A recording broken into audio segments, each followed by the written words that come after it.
어제 또 그런 생각이 들었습니다.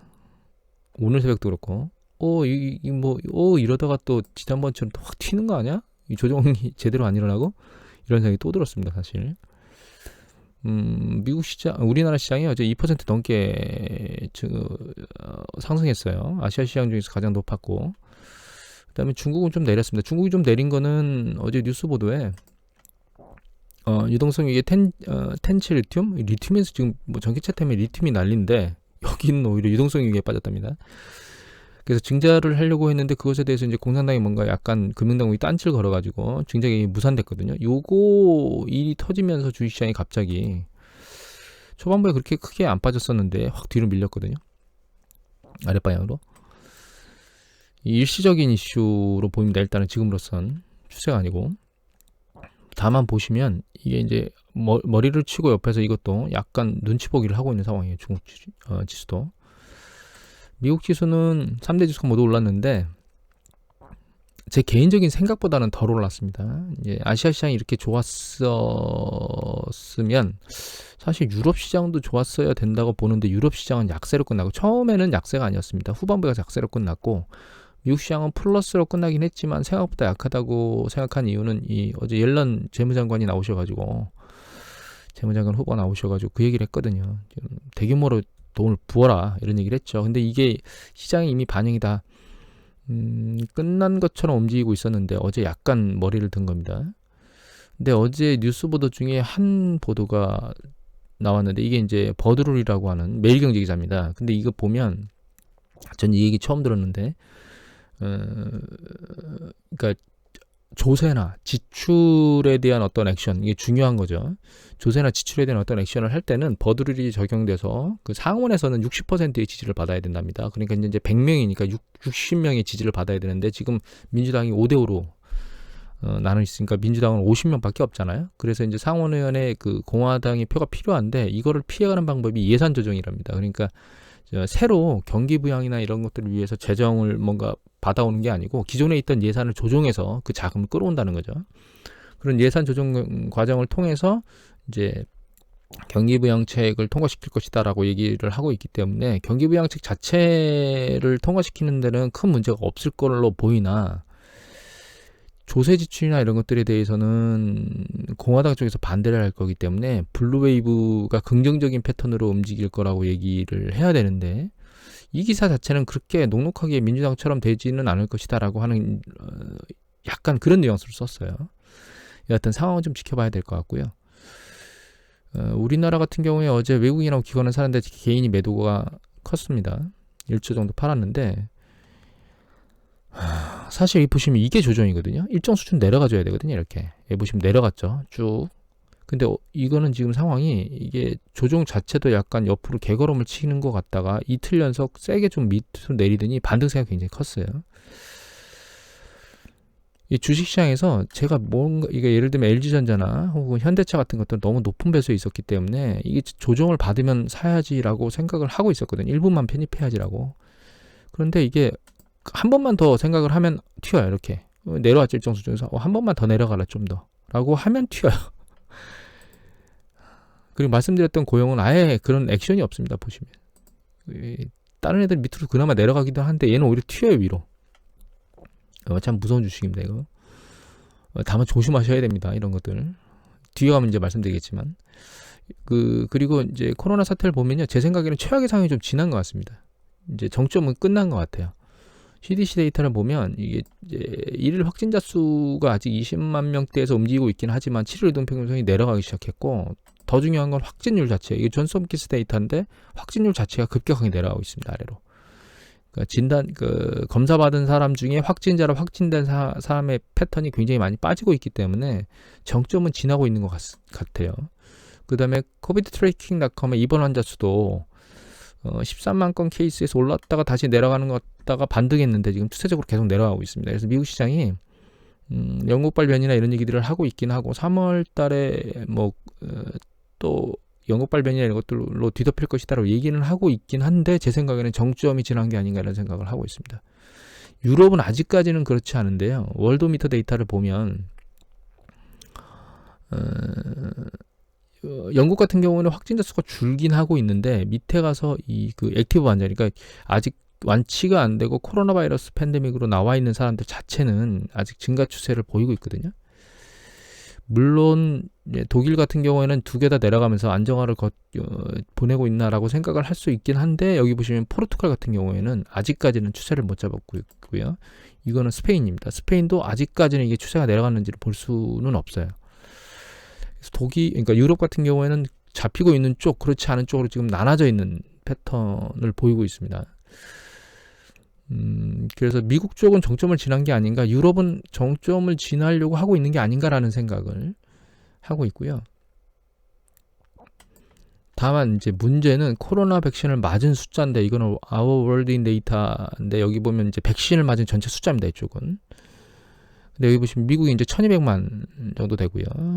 중국이 1000만, 영국이 470만 쭉 되고 있는데, 실제로 맞은 사람들 중에서 전체 인구 퍼센테이지를 보면 미국 같은 경우는 15일자로 한 3.71%밖에 안 돼요. 15일자로 보면 3.71이거든요, 미국이. 전체 인구의 3.71%입니다. 두 번 맞아야 되니까 한 1.8, 1.9 정도밖에 안 되는 거죠. 그래서 백신 맞는 속도가 굉장히 느리긴 합니다. 이 상황에서 좀 우려가 되는 거는 이 부작용 얘기들이 나오고 있거든요. 근데 이 부작용이 아주 위험한 수준이다라고 하는 생각을 저는 하고 있지는 않아요. 왜냐하면 주로 이제 그 고령화 집단에서 문제가 발생하고 있는데, 그 고령화 집단은 뉴스 보도에 의하면 그냥 자연스러운 그 상황에서도 사망자 숫자가 요번에 밝혀진 그런 사망자 숫자만큼 나오기 때문에 꼭 굳이 그 화이자 백신을 맞아서 그런 일이 발생한 것이라고 확인할 수 없다라고 이제 보도들이 나오고 있고, 젊은 사람 같은 경우는 특히 케이스가 아주 극히 적은 편이고요. 그래서 이 보도들이 나오는데, 지난번에 저희가 그 감기 백신 맞으면서 이런 보도들이 한번 있었죠. 그런 비슷한 유형이 아닌가라는 생각을 하고 있긴 한데, 모더나 같은 경우에는 알레르기 반응이 좀 센 것 같아요. 이런 얘기가 나왔고, 다만 이 보도를 보면 백신을 맞아야 된다는 생각이 듭니다. 보시면 여기 지난번 초반부에 발생했던 그 영국 환자들의 30%, 그러니까 지금 말고 1차 유행 때요. 완치된 환자 중에 30%가 재입원을 했고, 그 다음에 그 완치 환자 중에 12%는 퇴원 후에 사망했다는 통계 보도가 나왔습니다. 그러니까 코로나에 걸리는 것 자체가 백신을 맞는 것보다 훨씬 더 위험하다는 얘기입니다. 물론 1차 때보다는, 그러니까 1차 유행 때보다 지금의 그 코로나 유행은 그때보다 더 심각한 상황이 아니고, 조금 더 전파력은 세지만 그 치명률이나 이런 것들은 낮아졌다는 보도가 있었기 때문에 이 정도 통계는 아니겠지만, 가끔 보면은 저희 국내에서도 그 완치자들 중에서 후유증이나 이런 것으로 굉장히 고생하고 있다는 얘기들의 보도들이 어제도 나왔거든요. 그래서 코로나 상황에서 백신을 두려워하는 것보다 사실 지금은 백신으로 면역성을 갖는 것이 훨씬 더 괜찮은 판단인가, 긍정적인 판단이 아닌가, 저는 개인적으로는 그런 생각이 들었습니다.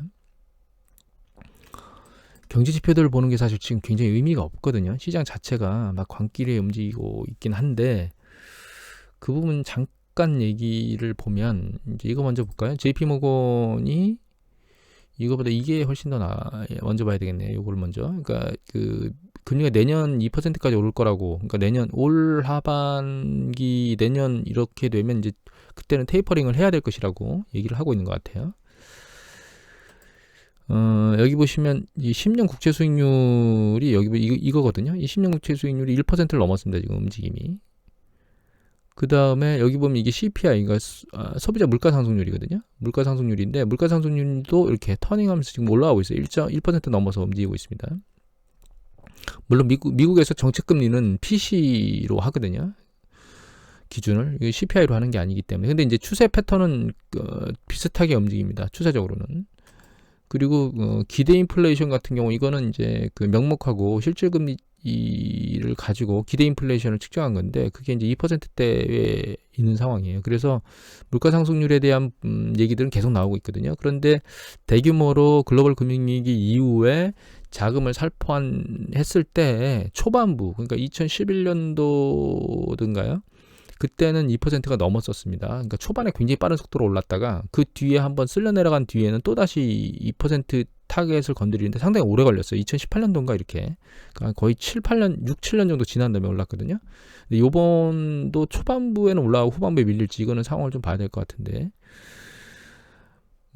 중요한 거는 올 하반기 빠르면 혹은 늦으면 내년도쯤에는 테이퍼링 얘기가 나올 수 있다라는 겁니다. 이게 주식에 영향을 미칠 수 있겠죠. 또 한 가지는 JP모건이 지금 금리나 이런 것들, 그러니까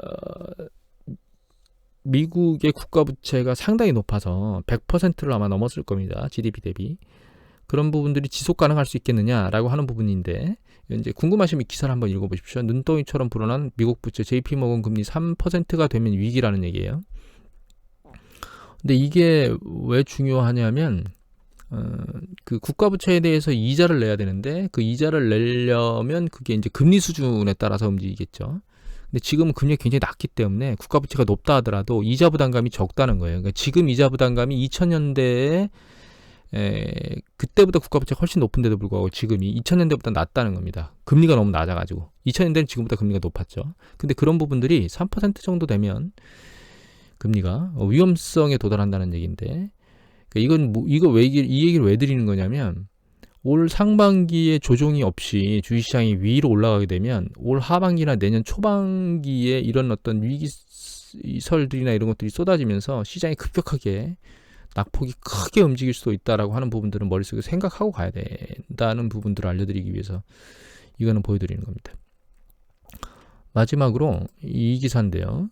월가 전문가들 중에서 비트코인이나 기술주가 연내 반토막이 날 수 있다라고 위험성을, 여기 보시면 도이치방크 전문가, 하여튼 여러 군데 전문가 627명 설문 중에 89%가 거품이고 위험하다라고 하는 얘기들을 한다는 거죠. 궁금하시면 읽어보십시오.